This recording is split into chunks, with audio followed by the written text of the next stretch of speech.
Bonjour à toutes et à tous, bienvenue dans Grain de sel, votre émission consacrée à l'alimentation. Je ne sais pas vous, mais moi je me dis qu'il n'y a rien de tel qu'un grain de sel pour parfumer une journée entière. Du sel dans les assiettes, mais surtout du sel dans les esprits. Le grain de sel d'aujourd'hui aurait pu s'appeler en fait grain de sucre, car oui, c'est le sucre que nous évoquons en ce jour, et rares sont ceux qui ne l'aiment pas. Il faut dire qu'il est partout, ou presque, dans les bonbons d'accord, dans les desserts bien évidemment, mais aussi dans les sauces tomates pour en diminuer l'acidité, paraît-il, les fruits et certains légumes tels que la carotte ou la betterave.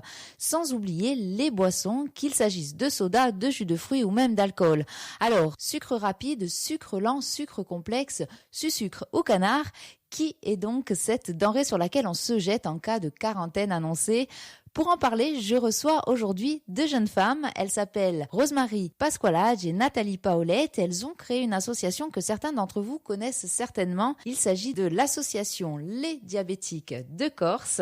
Je vous entends d'ici, mais pourquoi fait-elle venir des personnes atteintes de diabète pour parler du sucre? Eh bien, chers auditeurs, justement, parce qu'elles sont peut-être bien placées pour nous en dire quelques mots. Et oui, le sucre peut être dangereux pour certains d'entre nous. Bonjour Nathalie, bonjour Rosemary. Bonjour. Bonjour. Le sucre est-il vraiment dangereux pour les diabétiques? Dangereux n'est peut-être pas le mot. Il faut qu'on apprenne à doser notre apport en sucre, car le diabète est un excès de glucose dans le sang, mais en même temps, on a besoin de sucre pour nos muscles et pour notre cerveau. Donc, il faut s'alimenter, comme tout le monde devrait le faire, sainement et équilibré. Le sucre est assez présent dans les différents aliments que nous pouvons ingurgiter tout au long de la journée. Donc, il faut faire attention et savoir la quantité de sucre qu'on s'injecte. Nathalie et moi-même sommes diabétiques insulinodépendantes. C'est-à-dire que nous sommes obligés de nous faire des injections d'insuline pour manger. Savoir l'apport que nous ingurgitons à nos repas est important dans le sens où nous faisons notre insuline en fonction de la quantité de sucre que nous mangeons. C'est l'unique diabète qui existe? Non, il y a différentes sortes de diabète. Les deux principaux sont le diabète de type 1, insulinodépendant comme nous sommes Nathalie et moi-même, c'est-à-dire que le pancréas cesse de fonctionner donc de boîte automatique comme tout le monde l'est, nous passons en boîte manuelle. C'est-à-dire que c'est nous-mêmes qui faisons nos injections d'insuline au lieu que ça soit le pancréas qui le produit en fonction des aliments qu'on s'apporte. Comme vous, par exemple, selon ce que vous mangez, votre pancréas va se mettre à fonctionner et à produire l'insuline qu'il faut à votre corps. Nous, c'est pas le cas. Et après, il y a le diabète de type 2 qui est le plus commun. C'est le pancréas qui a un dysfonctionnement ou qui produit de l'insuline de mauvaise qualité ou pas assez. Et là, c'est un traitement médicamenteux avec un régime alimentaire et une activité physique. Pour vous, trop de sucre, quelles conséquences ça peut avoir? Nathalie Paolette. Mais nous faisons une hyperglycémie et donc le fait d'avoir trop de sucre, de pas pouvoir éliminer ce sucre, fait que ça engendre différentes pathologies sur le cardio, au niveau des pieds, au niveau de notre circulation sanguine, enfin plein de... Au niveau cardio, est-ce que ça veut dire que le cœur peut aller plus vite ou au contraire il peut ralentir? Alors c'est le système cardiovasculaire qui est atteint, mais ça c'est surtout dans un déséquilibre du diabète. Si on fait une hyperglycémie, donc c'est une augmentation du sucre dans le sang qui est ponctuelle, il n'y a pas de conséquences. Ce qu'il faut surtout pour un diabétique surveiller, c'est une surveillance tous les 3 mois par prise de sang, c'est ce qu'on appelle l'hémoglobine glyquée. C'est la moyenne du sucre, de notre taux de sucre sur les 3 derniers mois. Pour être équilibré, un diabétique doit être entre 6 et 7. Au-delà de 7 et trop longtemps, ça engendre les complications qui malheureusement détériorent notre corps, quoi. Avant d'aller plus loin, je vous propose d'écouter Pascal qui nous retrace le parcours historique de cet aliment.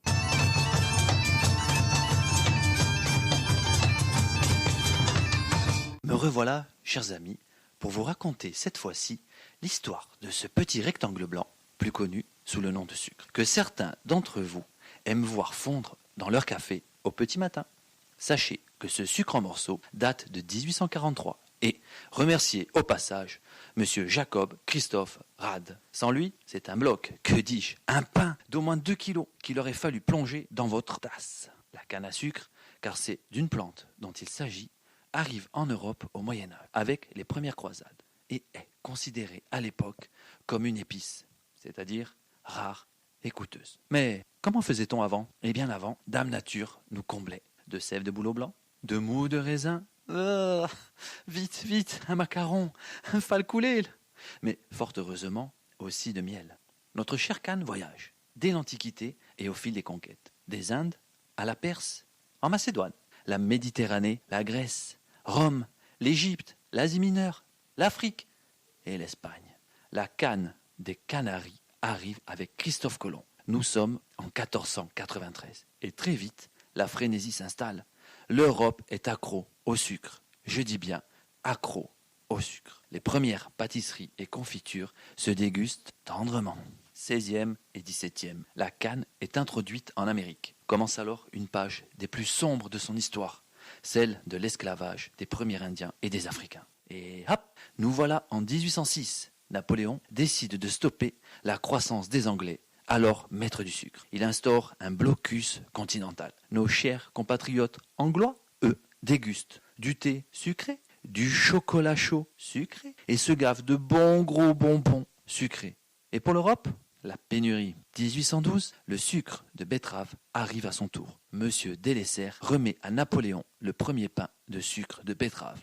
Que vous dire d'autre encore ? Qu'au 19e, les Français boivent de l'eau sucrée. Qu'en 1860, le premier soda, l'orangeade avec bulle, s'il vous plaît, s'arrache en Amérique. Et qu'en 1866, un poids lourd nommé Coca-Cola entre en scène, suivi de près par un certain Pepsi. Et aujourd'hui, qu'en est-il ? Eh bien, 200 ans plus tard, la France est l'un des premiers producteurs de sucre de betterave. Et sachez, pour finir, que chacun d'entre vous en consomme environ 40 kilos par an. Sur ce, chers auditeurs, je vous salue bien. « 40 kilos par an, ça vous paraît énorme, j'imagine ? Oui, quand même. La consommation maximum de sucre pour un diabétique, elle varie selon le type de diabète, j'imagine ? Ça varie selon pas tellement le type de diabète, mais surtout en fonction de la personne, quoi. Pascal, par exemple, nous parlait de certains sodas, Coca et Pepsi, pour ne pas les citer. Est-ce que ça, par exemple, ce sont des aliments, des boissons auxquelles vous avez droit ? Pour un diabétique, en général, rien n'est interdit, surtout le diabétique de type 1, mais il faut consommer de tout et en petite quantité. Après, ce que je disais tout à l'heure, il faut manger sain et équilibré. Si on peut éviter les sodas, c'est mieux. Après, il y en a qui les utilisent pour se resucrer en cas d'hypoglycémie, qui est une chute du sucre. Donc là, on se sent pas bien du tout. Donc on a besoin de sucre rapide. Et c'est vrai que souvent, un petit coca au passage, ça resucre assez rapidement. Tout à l'heure, Nathalie, vous nous disiez qu'en cas de trop de sucre, vous faisiez de l'hyperglycémie. Mais par contre, si vous n'en avez pas assez, c'est de l'hypo. C'est de l'hypo. L'important, c'est vraiment l'équilibre. Il faut qu'on arrive à trouver le juste équilibre pour éviter les hypoglycémies et les hyperglycémies. Comment on le trouve, cet équilibre ? Pour les diabétiques de type 1, c'est l'insulinothérapie fonctionnelle. C'est-à-dire qu'on vous apprend où se cachent les glucides, qui est l'ensemble des sucres, sucre lent, sucre rapide, et appréhender ces glucides et donc à vous faire l'insuline en fonction des glucides que vous consommez, quoi. Comment vous vous êtes rendu compte, toutes les deux, que vous souffriez du diabète ? Bon, j'imagine, mis un jour, enfin en tout cas un médecin a mis un jour des mots sur la maladie, mais avant, quels étaient vos symptômes ? Il y a plusieurs symptômes. Nathalie. En général, pour le diabète de type 1, pour ma part, c'était un amaigrissement, 10 kilos en un mois. Donc j'étais toute contente, évidemment, en tant que femme. Ensuite, vous buvez beaucoup. Donc le fait de boire, vous allez aux toilettes souvent. Donc dans la nuit, vous buvez, vous vous levez. Et il y a une fatigue aussi, une grosse fatigue. Donc un amaigrissement qui n'est pas normal, c'est une alarme, obligatoirement. Et après, on fait des analyses et on s'aperçoit qu'on a, pour ma part, 3 grammes 96 dans le sang, avec une glyquée, donc ce fameux contrôle qu'on fait tous les 3 mois, à 13%. Il fallait être à 7 pour être équilibré. Là, à ce moment-là, tout s'enclenche. Le plus dur, c'est quand on vous dit vous êtes diabétique, vous n'avez jamais été confronté à cette maladie. Puis c'est surtout le fait d'être en ALD, c'est-à-dire à 100%. C'est une maladie Oui, grave affection quand même. longue durée, hein, l'ALD. Voilà, oui, là ça fait un choc. Rosemary, ça a été pareil pour vous? J'ai maigri assez rapidement, mais bon, en même temps, je m'étais mise au sport et à manger un peu plus équilibré, donc ça me semblait logique. Je buvais énormément, mais en faisant du sport, c'est normal, hein, on se fatigue, on boit plus. Souvent, je me levais la nuit pour uriner, tout ça. Ça m'a apporté des problèmes gynécologiques. Du coup, j'ai pris rendez-vous chez gynéco et j'ai fait un bilan pilule. Et là, ça a été l'alerte générale. J'étais à 3,54 g à jeun et une glyquée à 12,5. Contrairement à Nathalie, moi, j'ai été prise en charge, j'ai été hospitalisée, alors que Nathalie, non. Et c'est ça, je pense, qui m'a beaucoup aidée parce que j'ai quand même passé toutes les matinées une bonne demi-heure, voire 3/4 d'heure avec la diététicienne, qui m'a appris les aliments, les sucres, voilà. Et tous les jours, j'avais l'endocrino qui venait me voir aussi. Et on a essayé d'adapter le traitement au mieux. Et les infirmières m'ont appris à me piquer parce que, je veux dire, 4 injections par jour, avoir un infirmier derrière qui vient vous piquer... Sinon, on se dit, là, c'est bon, quoi. Pire qu'un bodyguard. Ouais. Donc, du coup, j'ai demandé assez rapidement à pouvoir me faire mes injections et à être indépendante. On imagine que lorsqu'on dit diabète, voilà, de suite, on dit plus jamais de sucre. Est-ce que c'est des réflexions que vous vous êtes faites ou pas du tout? Moi, pas du tout, parce que j'ai pas capté de suite ce que ça impliquait, quoi, en fait. Mais c'est vrai que les personnes à qui on diagnostique un diabète de type 2 ont généralement... bon, maintenant, il a tendance à rajeunir parce que le diabète est en passe de devenir un véritable fléau, mais en général, on découvre un diabète de type 2 chez des personnes à partir de 45-50 ans. Et là, en général, il y a une mauvaise hygiène de vie. Donc là, on se dit... Souvent, c'est les réflexions que nous avons eues des personnes, plus jamais de sucre. Et nous, on répond, mais non, on peut. En petite quantité, mais on peut. Vous êtes sur RCF et aujourd'hui, dans Grain de sel, je reçois Nathalie Paolette et Rosemary Pasqualach de l'association Les Diabétiques de Corse, avec lesquelles nous débattons sur les bienfaits et vous vous en doutez sur les méfaits du sucre. Dans cette chanson que nous venons d'entendre, on imagine, on sent le ras-le-bol envers les régimes. Et je vous voyais, Rosemary, quand elle disait il faut supprimer telle chose, je vous voyais soit hocher la tête, soit dire non, ça on supprime pas. Quand on est diabétique, où est-ce qu'on va trouver les aliments avec le bon dosage de sucre? Comment on fait? Un plateau repas équilibré, c'est une crudité, légumes, féculents, protéines, avec un fruit et un produit laitier. Les féculents vont nous apporter des sucres lents qui sont importants pour les muscles et pour notre activité, parce qu'il faut savoir que le sucre, c'est pas que le petit carré de sucre blanc, hein, petit ou grand qu'on met dans le café. Il y a les sucres lents et les sucres rapides qui sont globalisés dans les glucides. Au tout début, on passait du temps à faire les courses parce que je lisais les étiquettes glucides. Donc essentiellement, riz, pâtes, céréales. Et après, il y a le fructose, le lactose. Tout ça sont des sucres aussi qu'il faut appréhender, doser. Et après, au fil du temps, ça devient limite automatique, quoi. C'est pareil pour vous, Nathalie? Oui. Au début, on est très strict. Moi, pendant 2 ans, j'ai mangé des pâtes pratiquement tous les repas parce que on a un peu peur aussi. Puis après, on apprend. Et est-ce qu'aujourd'hui, justement, vous mangez, j'allais dire, de tous ces aliments qui contiennent du sucre naturel et pas forcément que du sucre lent, aussi les fameux sucres rapides? Oui, tout à fait, oui. On en mange peu. Voilà, mais je parlais par exemple tout à l'heure de la betterave, hein. On sait que l'origine du sucre, c'était quand même le sucre de betterave. Vous pouvez en manger tout de même. Tout à fait, on prend en considération la quantité de betterave qu'on consomme et plus ou moins la dose de glucides qui va avec. Il suffit de l'incorporer dans le calcul, quoi. Alors moi, j'ai une appli sur mon smartphone qui calcule les glucides qu'il y a dans les aliments. Ça vous facilite la vie, ce genre de choses? Ah oui, enfin pour ma part. Après, c'est sûr que ça facilite la vie, mais il faut savoir, parce que chaque individu, même si on a tous le diabète, on est différent. Donc il faut savoir l'injection, combien une unité d'insuline fait pour un glucide. Moi, par exemple, c'est une unité pour à peu près 15 grammes de glucides, et Nathalie, c'est un peu moins. Je crois que c'est 10 grammes, toi. Oui. Voilà, donc après ça dépend de la personne. C'est pour ça qu'il est important de se connaître et de savoir comment on réagit. Par exemple, moi je sais que le riz, qui est un féculent, que normalement devrait me faire grimper ma glycémie, je sais que le riz, moi je ne réagis pas. Donc je vais faire moins d'insuline que pour des pâtes. Comme on le disait, il existe des sucres lents, des sucres rapides, des sucres naturels, des sucres chimiques. Eh bien, je vous propose d'écouter ce qu'en pense notre diététicienne, Sandra Sampo.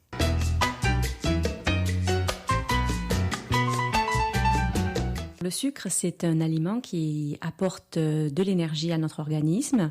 C'est un peu le carburant que l'on met dans la voiture. Donc nous, c'est notre carburant à nous. Et on le trouve effectivement sous plusieurs formes. Donc à savoir des sucres qui vont être utilisés de façon très rapide.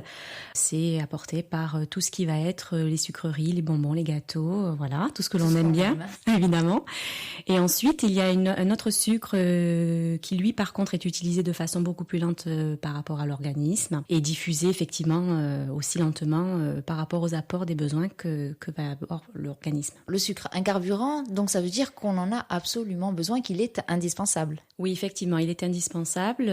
Sans ça, on n'aurait pas l'énergie suffisante pour effectuer toutes les tâches, j'allais dire, quotidiennes. Et puis surtout, il alimente les organes, notamment le cerveau, les muscles. Donc, sans ce carburant-là, on ne fonctionnerait pas de façon optimale. Des fois, on en consomme peut-être un petit peu trop, et alors ça a des conséquences sur l'organisme. Quelles peuvent être ces conséquences ? La première conséquence que l'on connaît, c'est une prise de poids, évidemment. Il faut que cette énergie-là soit éliminée, sinon il est stocké. Les organes qui en ont besoin, ou les muscles, le cerveau et d'autres organes vont l'utiliser pour ses besoins fonctionnels, et puis le reste va être stocké. Mais on en a quand même besoin, notamment les fameux sucres lents dont on parle souvent. C'est en fait ces sucres-là qui vont être diffusés de façon plus lente dans l'organisme. Donc tout ce qui est féculent, vous disiez, exactement. Pâtes, voilà, toutes les familles des céréales. Les céréales, on entend tout ce qui est à base de blé, le seigle, le sarrasin en font partie, les pâtes, le riz, la pomme de terre, les légumes secs comme les lentilles, les pois chiches, etc. À consommer surtout quand on fait du sport. Alors justement, quand on fait du sport, est-ce qu'on doit le consommer avant ou après le sport ? Alors évidemment, comme les footballeurs aussi le savent, il faut le consommer avant, de façon à ce que la réserve se fasse au niveau de l'organisme. Et ensuite, c'est l'effort qui va puiser dans les réserves de ce glucide. Donc en fait, il est important, il faut en apporter, il ne faut pas en abuser, il faut savoir le contrôler pour justement éviter de prendre trop de poids. Le sucre pour les diabétiques, c'est un ennemi. C'est un ennemi parce que la maladie du diabète est particulière à ce sens que le sucre a du mal, voire une incapacité d'être assimilé par l'organisme. C'est un problème de libération d'insuline qui est en fait nécessaire à ce que le sucre passe dans le sang pour qu'il soit justement réutilisé par l'organisme. Donc cette impossibilité, voire une nullité de fabrication d'insuline provoque une montée très rapide de sucre dans le sang. C'est ce qu'on appelle l'hyperglycémie. Les diabétiques, quand ils ont beaucoup de sucre dans le sang, n'arrivent pas à l'éliminer correctement et ça a des conséquences importantes au niveau des organes et au niveau du fonctionnement métabolique. En fait, le sucre, ils peuvent consommer des fruits évidemment, parce qu'il y a du sucre aussi dans ces fruits-là, mais comme il est sous une molécule beaucoup plus facilement assimilable, il n'a pas vraiment d'incidence. La seule différence, c'est que par rapport à une personne qui fabrique de l'insuline normalement, qui lui permet d'avoir donc ce sucre dans le sang normalement, lui va le stocker. Donc il faut absolument qu'il utilise on appelle ça aussi des édulcorants qui permettent de ne pas avoir le méchant sucre, j'allais dire. Voilà. Donc les diabétiques doivent aussi consommer du sucre, mais attention au sucre rapide. C'est ce sucre-là qu'il faut qu'ils contrôlent absolument et surtout qu'ils ne le mangent pas de façon isolée d'un repas. Ils peuvent consommer évidemment des fruits sous toutes ces formes et tout ce qui va être produit sucré, brut, un peu comme les bonbons ou les gâteaux. Et il faut absolument qu'ils l'assimilent à la suite d'un repas, par exemple. Et de préférence, peut-être remplacer le sucre par de l'édulcorant. Oui, c'est une solution que nous conseillons à nos patients diabétiques de façon à ce qu'ils puissent avoir une alimentation, j'allais dire plaisir. Voilà, donc ils pourront effectivement faire des gâteaux, des préparations à base de faux sucre. On parlait auparavant de l'aspartame, maintenant on nous dit surtout pas. Il y a eu beaucoup de polémiques effectivement sur les édulcorants. Les anciens édulcorants type aspartame, acésulfame, etc. sont chimiques en fait. Les nouveaux édulcorants qui ont été fabriqués, notamment la stevia pour pas la nommer, est d'origine végétale. Donc en fait, elle est moins nocive que les anciens édulcorants qui existaient depuis les années 50, puisque ce sont des édulcorants qui ont été introduits par les Américains qui ont trouvé ce remplaçant de sucre. Alors Sandra Sampo, je crois que vous nous avez amené quelques recettes pour les personnes diabétiques et surtout des recettes à l'approche de ces fêtes de Noël. Les diabétiques sont des personnes comme tout le monde, donc ils ont aussi le droit de se faire plaisir et notamment pendant les fêtes, on sait qu'on va apporter une alimentation un peu plus riche, un peu plus sucrée aussi. Donc on peut effectivement fabriquer des desserts avec peut-être ces édulcorants végétaux pour remplacer le vrai sucre. Et de cette façon, on pourra se faire plaisir avec des desserts, comme une bûche de Noël par exemple, Alors une comme des bûche de sorbets. Noël, comment on prépare une bûche de Noël quand on est diabétique? Quand on la prépare tout simplement avec un biscuit roulé, elle peut se faire, donc on utilise des œufs, on utilise de la farine, on peut remplacer donc le vrai sucre par ces édulcorants, à savoir qu'il faut quand même utiliser des édulcorants qui se cuisent parce que certains ne sont pas utilisable en cuisson parce qu'il se dénature trop en fait. Donc en fait on prépare un biscuit roulé que l'on fait cuire au four et ensuite on le démoule et on prépare une garniture pour mettre dessus. Ça peut être à base de chocolat. Alors là on fera attention dans le choix du chocolat, on va pas utiliser le chocolat ni fourré ni au lait trop sucré, mais on peut utiliser du chocolat noir et se faire plaisir de cette façon. Et on peut même, j'imagine, accompagner cette bûche d'une petite glace à la vanille, dans la mesure où il n'y a pas de sucre dedans. On peut mettre simplement de la vanille. Alors on peut même pousser, j'allais dire, à l'extrême pour les personnes qui sont soucieuses de leur poids. On peut faire des sorbets qui sont moins caloriques que les glaces. On peut faire des sorbets de fruits par exemple, où là, et c'est de la même façon, on utilise le fruit. On va utiliser du blanc d'œuf par exemple, qui va permettre d'être un liant à ce sorbet. Et ensuite on peut remplacer justement le vrai sucre par un petit peu d'édulcorant. On mixe le tout, on réfrigère et on se fait un super sorbet Et on se diététique régale. et on se régale. Et on se régale Oui. sans prendre un C'est gramme. ça, exactement. Eh bien, merci Sandra pour ce petit Merci grain de à sel. vous.